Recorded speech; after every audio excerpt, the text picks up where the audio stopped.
उस दिन दुबई के शेख केस्टो मुखर्जी साहब के इतने कायल हुए कि उन्होंने सोने की चेनों से केस्टो साहब का गला भर दिया। ये बरसों पहले की बात है, लेट 70s के किसी साल की। केस्टो मुखर्जी दुबई में एक शो में परफॉर्म करने गए थे। केस्टो साहब के पुत्र बबलू मुखर्जी बताते हैं कि उनके पिता केस्टो मुखर्जी पहले भारतीय अभिनेता थे जिन्हें दुबई में रेड कारपेट वेलकम मिला था। जब केस्टो मुखर्जी साहब स्टेज पर आए तो उन्होंने अपने ही अंदाज में एक से एक परफॉर्मेंस दी। केस्टो मुखर्जी साहब की परफॉर्मेंस देखकर दुबई के कई अमीर शेख उनके कायल हो गए। उन्होंने अपने गले से सोने की चेन उतारकर केस्टो साहब के गले में डालनी शुरू कर दी। कुछ ही मिनटों में केस्टो साहब के गले में सोने की चेनों का ढेर लग गया।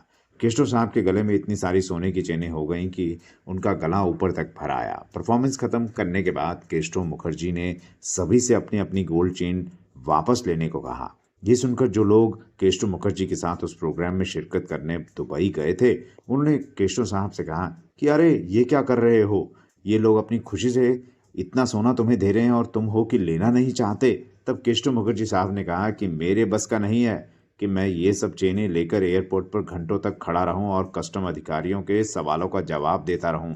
मुझे नहीं पसंद है इन सोने की चेनों की वजह से कस्टम वाले मेरे लगेज चेक करें और मुझे अपना वक्त उस सोने की ड्यूटी चुकाने में बर्बाद करना पड़े। बबलू मुखर्जी बताते हैं कि केस्टो साहब ने ऑर्गेनाइजर से कहकर हर किसी की चेन वापस कराई और वहां से कुछ भी नहीं लेकर आए।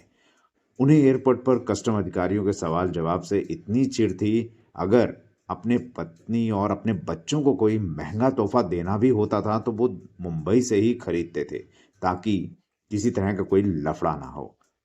दोस्तों, 2 मार्च 1982 को एक कार सड़क दुर्घटना में वो इस दुनिया को अलविदा कह गए।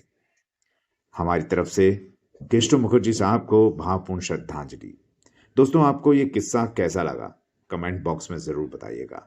अगर वीडियो पसंद आया तो इस वीडियो को लाइक शेयर कमेंट करना मत भूलिएगा और इसी तरह के और बॉलीवुड किस्से सुनने के लिए हमारे चैनल को सब्सक्राइब करना मत भूलिएगा। अब अपने दोस्त आरजे वीर दमन को दीजिए इजाज़त।